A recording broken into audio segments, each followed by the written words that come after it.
Hello, I am Mike. Hello, I am Lily. Welcome to English Podcast Flow. Today's episode is all about speaking English clearly and confidently. Yeah, it's a topic that I know a lot of our listeners have expressed interest in. It appears that for many people, feeling a bit shy or nervous when speaking English is totally normal. Especially when you're still learning and growing. Absolutely. And, sometimes it can be frustrating when people don't quite understand what you're saying because of pronunciation issues. Yeah, which is something we've all experienced at some point. Oh, for sure. So we want to dedicate this podcast to giving you some practical tips and strategies to help you boost your speaking skills and really find your voice in English. We've got some great ideas Yeah, based on studies we've seen and experiences we've had. that we think will be really useful. Absolutely clear and confident communication is such a valuable skill no matter where you are in your English learning journey. And what's fascinating is that it's not just about the words themselves. Yeah. It's about how you deliver them, the energy you bring, and the connection you make with your audience. Exactly. And one thing that studies show is crucial for clear communication is, of course, pronunciation. It's the foundation of being understood.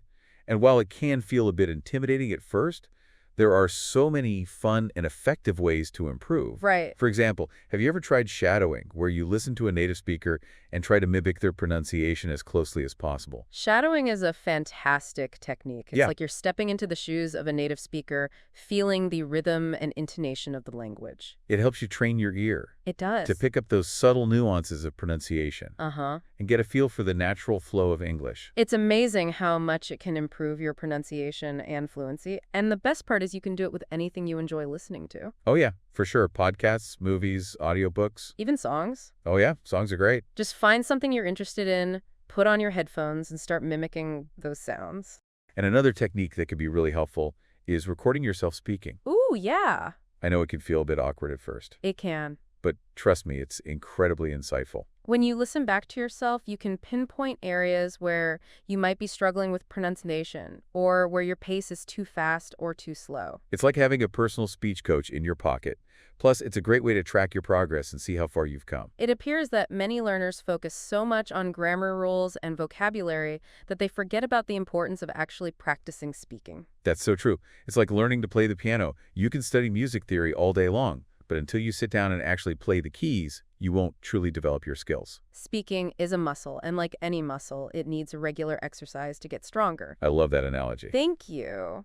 So what are some fun and engaging ways that our listeners can practice speaking, even if they don't have a native speaker to talk to? Well, one thing you can do is find a language partner online or join a language exchange group. Oh, that's a good idea. There are so many platforms and communities out there where you can connect with people from all over the world who are also learning English. That's a great idea. Yeah. It's a chance to not only practice your speaking, but also learn about different cultures and make new friends. Absolutely. And even if you don't have a language partner, you can still practice speaking on your own. Oh, yeah? How?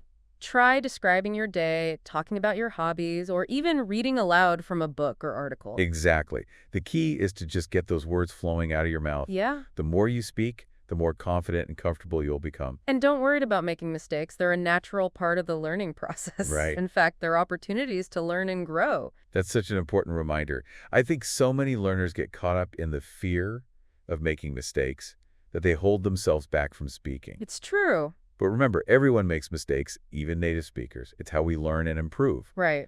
So embrace those mistakes, laugh them off, and keep on speaking. Absolutely.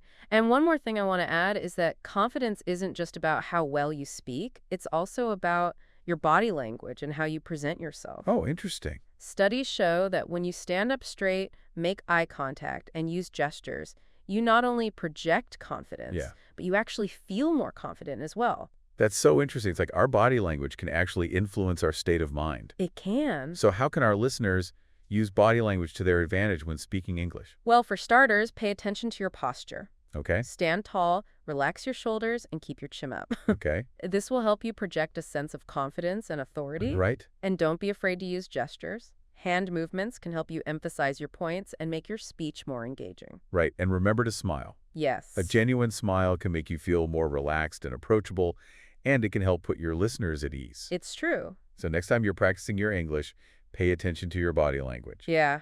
You might be surprised at how much it can impact your confidence and fluency. It appears that sometimes when people are nervous, their voices tend to get quieter, almost like they're trying to disappear. Oh, yeah. But speaking up and projecting your voice can actually make you feel more confident and in control. That's absolutely true. When you speak with a clear, strong voice, it shows that you believe in what you're saying and that you're not afraid to be heard. Exactly. So practice speaking up, even if it feels a bit uncomfortable at first. Yeah.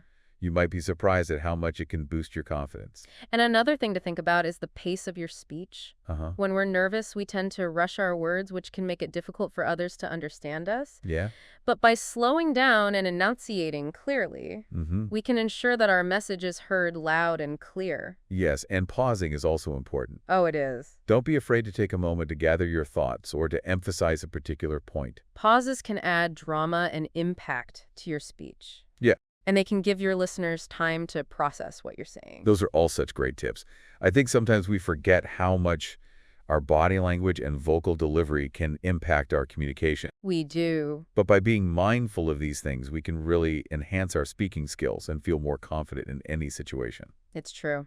Now, before we move on, I want to touch on something that I know a lot of English learners struggle with, Okay. and that's the use of filler words. Oh, those. You know those little words like and like that we tend to say when we're pausing or think. Oh, yes, the dreaded filler words. They can be a real confidence killer, can they? They sure can. And while it's perfectly normal to use filler words, occasionally using them excessively can make us sound hesitant and unsure of ourselves. So how can our listeners break the habit of relying on filler words? Well, first of all, it's important to be aware of when you're using them. Okay. You can even record yourself speaking and count how many times you say or Okay, yeah. Once you're aware of the problem, you can start to consciously replace those filler words with pauses. That's a great idea. Instead of saying, just take a moment to breathe and gather your thoughts. Exactly. And if you need a little extra time to think, you can use phrases like, let me see, or that's a good question to buy yourself a few seconds. Exactly. And the more you practice pausing instead of using filler words, the more natural and confident your speech will become. It's all about training ourselves to be more mindful of our language and to speak with intention. It is. And another thing to keep in mind is the length of our responses. Okay. It appears that sometimes learners tend to give very short answers like yes or no, which can make conversations feel a bit stilted. You're absolutely right. While short answers are fine in some situations, in most cases, it's better to give fuller, more detailed responses. Yeah, I agree. This not only shows that you're engaged in the conversation, but it also gives you more opportunities to practice your speaking skills. So instead of just saying yes, you could say something like, yes, I agree with you, or yes, that's a great point. Yeah, or even yes and I think. And if someone asks you a question, try to elaborate on your answer and provide some context or examples. Exactly. Don't be afraid to share your thoughts and opinions. The more you speak, the more confident you'll become. And remember, even if you make a mistake, it's okay. That's right. Just keep talking and try to enjoy the process. Absolutely. Well, we've covered a lot of ground in this first part of our podcast on speaking English clearly and confidently. We have. We've talked about the importance of pronunciation, practicing regularly, using body language to your advantage, projecting your voice, being mindful of your pace, and pausing, avoiding filler words, and giving fuller responses. Those are all fantastic tips. And I think it's important to remember that becoming a confident English speaker takes time and practice. It does. Don't get discouraged if you don't see results overnight. Yeah, Just keep practicing and believe in yourself. absolutely. And remember to have fun with it. Yeah, Learning a language should be an enjoyable experience. it should be. So find ways to make it fun for yourself, whether it's watching movies, listening to music, or connecting with other learners. That's great advice. You know what's so interesting about pronunciation? And it's not just about getting the sounds right. Right. It's also about conveying meaning and emotion. Uh-huh. The way we pronounce words can actually change the entire tone of a sentence. That's a really good point. I've never thought about it that way before. Yeah. It appears that even a slight change in intonation can make a big difference in how our message is perceived. Exactly. For example, think about the difference between saying I'm fine with a flat tone versus saying it with a rising intonation. Oh, wow. Yeah. The flat tone might convey boredom or disinterest, Right. while the rising intonation could suggest surprise or even excitement. That's fascinating. So how can our listeners learn to use intonation more effectively in their English speaking? Well, one tip is to pay attention to how native speakers use intonation in different contexts. Okay. Watch movies, listen to podcasts, and try to mimic the way they raise and lower their voices to express different emotions and ideas. That's a great idea. And I think it's also helpful to practice speaking with different intonations. Yeah. Try experimenting with different tones and see how it changes the meaning of your sentences. Absolutely. And don't be afraid to exaggerate a little bit at first. It's Right. better to overdo it than to underdo it when you're first learning to use intonation. It appears that many English learners struggle with the concept of stress. Yes. They know that some words in a sentence are emphasized more than others, but they're not sure how to do it themselves. That's a common challenge. Stress is one of those things that native speakers do naturally, Uh-huh. but it can be tricky for learners to master, but it's an important skill to learn because stress can really impact the clarity and rhythm of your speech. So how can our listeners learn to stress words correctly in English? Well, one tip is to listen carefully to native speakers and pay attention to which words they emphasize in a sentence. Okay? You'll notice that content words like nouns, verbs, and adjectives are usually stressed, Mm-hmm. while function words like articles, prepositions, and conjunctions are usually unstressed. That's a helpful rule of thumb. But are there any other tips that our listeners can use? Yes, another tip is to think about the meaning of the sentence and stress the words that are most important for conveying that meaning. Okay. For example, if you want to emphasize that you love pizza, you would stress the word love in the sentence, I love pizza. That makes sense. And I think it's also helpful to practice speaking with different stress patterns. Mm-hmm. Try saying the same sentence several times, emphasizing different words each time, Yeah, and see how it changes the meaning and the rhythm of the sentence. exactly. And don't worry about making mistakes. Right. The more you practice, the more natural it will become. We've talked a lot about the technical aspects of speaking English clearly, We have. but I think it's important to remember that confidence plays a huge role as well. Absolutely. Confidence is key when it comes to speaking any language, but especially English. Yeah. When you're confident, you're more likely to speak up, to take risks, and to express yourself freely. So how can our listeners boost their confidence when speaking English? Well, one tip is to focus on your strengths instead of dwelling on your weaknesses. Celebrate the progress you've made and the things you do well. That's a great reminder. It's easy to get caught up in our mistakes and forget about all the things we're doing right. Exactly. And another tip is to practice speaking in front of a mirror. A mirror.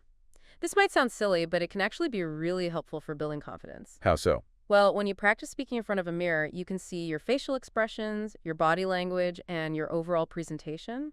This can help you identify areas where you can improve, and it can also make you more comfortable with the way you look and sound when you're speaking. That's a great idea. I'm definitely going to try that. And another tip is to visualize yourself speaking confidently. Oh, okay. Before you have an important conversation or presentation, close your eyes and imagine yourself speaking clearly, fluently, and confidently. Okay.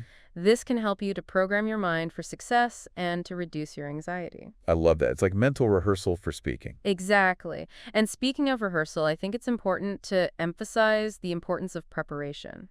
You mean like preparing for a presentation or a job interview? Yes, but it goes beyond that. Okay. I think it's helpful to prepare for any speaking situation, even if it's just a casual conversation. What do you mean? Well, let's say you're going to a party and you know you're going to meet some new people. Okay. You could prepare for this situation by thinking about some topics you might want to talk about, some questions you could ask, and some vocabulary you might need. That's a great idea. It would definitely make me feel more confident going into the situation. Exactly. And it doesn't have to take a lot of time. Right? Just spending a few minutes thinking about the situation and how you want to handle it can make a big difference in your confidence level. It appears that many learners feel overwhelmed by the thought of having to speak English perfectly. That's understandable. Perfectionism can be a real obstacle to language learning. Yeah. It's important to remember that no one speaks any language perfectly, not even native speakers. So what advice would you give to our listeners who are struggling with perfectionism? I would say first and foremost, be kind to yourself. Okay. Don't beat yourself up over mistakes. Remember that making mistakes is a natural part of the learning process. That's so important. It's easy to get discouraged when we make mistakes, but we need to remember that there are opportunities to learn and grow. Exactly. And another tip is to focus on progress, not perfection. Instead of comparing yourself to native speakers or to other learners, focus on your own journey and celebrate the progress you've made. That's great advice. And I think it's also helpful to set realistic goals. Absolutely. Don't try to learn everything at once. Right. Break down your goals into smaller, more manageable steps and celebrate each milestone along the way. We've talked a lot about different tips and strategies for speaking English clearly and confidently, but I think it all boils down to one thing: practice. You're absolutely right. Practice is essential for improving any skill, but especially language skills. So how can our listeners make practice a regular part of their routine? Well, one tip is to incorporate English speaking into your daily life. Okay. Find opportunities to speak English throughout the day, even if it's just for a few minutes at a time. For example, you could talk to yourself in English, sing along to English songs, or watch English language TV shows and movies. Exactly. And another tip is to find a language partner or join a language exchange group. Oh yeah, that's a good idea. This will give you a chance to practice speaking with someone else and to get feedback on your pronunciation and fluency. It appears that many learners are hesitant to speak English because they're afraid of being judged. That's a common fear, but it's important to remember that most people are more interested in understanding what you're saying than in judging your grammar or pronunciation. So how can our listeners overcome their fear of being judged? One tip is to focus on the message you want to convey, not on yourself. Okay. Think about what you want to say and how you want to say it, and don't worry about what other people might think. That's a great reminder. It's easy to get caught up in our own heads and forget that communication is about connecting with others. Exactly. And another tip is to practice speaking in front of people you trust. Okay. Start with a small group of friends or family members who are supportive and encouraging. That's a great idea. It's a low-pressure way to get some practice and to build your confidence. And once you feel more comfortable speaking in front of a small group, you can gradually start speaking in front of larger groups. We've covered a lot of ground in this second part of our podcast on speaking English clearly and confidently. We have. We've talked about the importance of intonation and stress, the role of confidence, the power of visualization, the importance of preparation, the need to embrace mistakes, the benefits of practice, and the importance of overcoming the fear of being judged. That's a lot of information, but I think it's all valuable advice for anyone who wants to improve their English speaking skills. I agree. And I hope our listeners will take these tips to heart and start putting them into practice. Me too. And remember, the most important thing is to be patient with yourself and to enjoy the journey. Well said. We talked a lot about pronunciation, intonation, stress, and even the mindset needed for confident speaking. But one thing we haven't touched upon yet is the importance of listening. That's a fantastic point. We often focus so much on speaking that we forget that listening is an equally crucial skill, especially when it comes to language learning. Yeah, it appears that many English learners feel like they understand English perfectly when they're watching movies or listening to music. But then when it comes to real-life conversations, they struggle to keep up. That's a common experience, and it's because listening in real-life situations is much more challenging than passive listening. In real life, you have to deal with accents, background noise, and fast-paced conversations, all of which can make it difficult to understand what's being said. So how can our listeners improve their listening skills and become more comfortable with real-life conversations? Well, one tip is to practice active listening. This means focusing intently on what the speaker is saying, paying attention to their body language, and asking clarifying questions when needed. That makes sense. It's like we have to train our ears to pick up on those subtle cues that can help us understand the meaning behind the words. Exactly.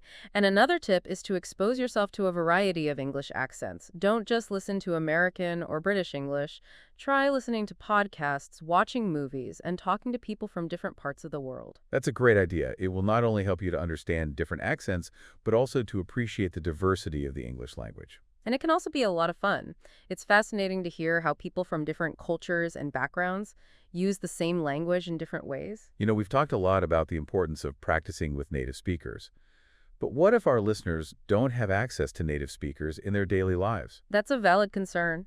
But there are still plenty of ways to practice speaking English even if you don't have a native speaker to talk to. Like what? Well, one option is to join an online language exchange group. There are many websites and apps that connect language learners from all over the world. That's a great idea. It's a way to practice speaking with someone else and to learn about different cultures at the same time. Exactly. And another option is to talk to yourself in English. I know this might sound a bit strange, but it can actually be very helpful. How so? Well, when you talk to yourself in English, you're not worried about making mistakes or being judged. You're free to experiment with different vocabulary, grammar structures, and even accents. That's a great point. It's like having a private rehearsal space where you can practice without any pressure. Exactly. And the more you practice, the more confident and fluent you'll become. It appears that many learners feel like they need to have a huge vocabulary in order to speak English fluently. That's a common misconception. While having a large vocabulary is certainly helpful, it's not essential for fluent speaking. So what's more important than vocabulary size? I would say that fluency is more about being able to communicate your ideas effectively regardless of the size of your vocabulary. That makes sense. It's like we can use simpler words and phrases to express complex ideas if we know how to use them effectively. Exactly. And that's where grammar comes in. Having a good understanding of English grammar will allow you to construct sentences correctly and to convey your meaning clearly, even if you don't know every word in the dictionary. So how can our listeners improve their grammar skills? Well, one tip is to read extensively in English. Reading exposes you to different grammar structures and helps you to internalize them naturally. That's a great idea, and I think it's also helpful to study grammar explicitly. Absolutely. There are many great grammar books and websites available that can help you to understand the rules of English grammar and to practice using them correctly. You know, we've talked a lot about the technical aspects of speaking English clearly and confidently, but I think it's important to remember that language learning is a holistic process. What do you mean by that? Well, I mean that it's not just about learning grammar rules and vocabulary words. It's also about immersing yourself in the culture, connecting with other people, and having fun. Exactly. Language is so much more than just a set of rules. It's a way to connect with the world, to express yourself, and to experience new things. So I encourage our listeners to embrace the journey of learning English. Don't be afraid to make mistakes, to experiment, and to have fun. And remember, the more you practice, the more confident and fluent you'll become. Well, I think that's a great note to end on. I agree. We've covered a lot of ground in this three-part podcast on speaking English clearly and confidently. We've talked about the importance of listening, practicing with native and non-native speakers, building your vocabulary and grammar skills, embracing the cultural aspects of language learning, and having fun along the way.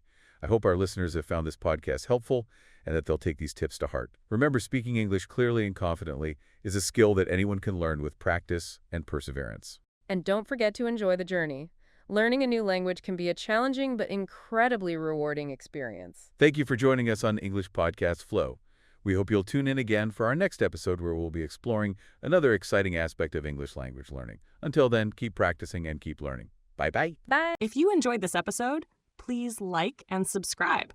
It really helps our channel grow and reach more English learners like you.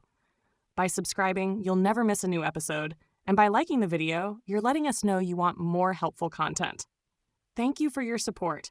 It means so much to us.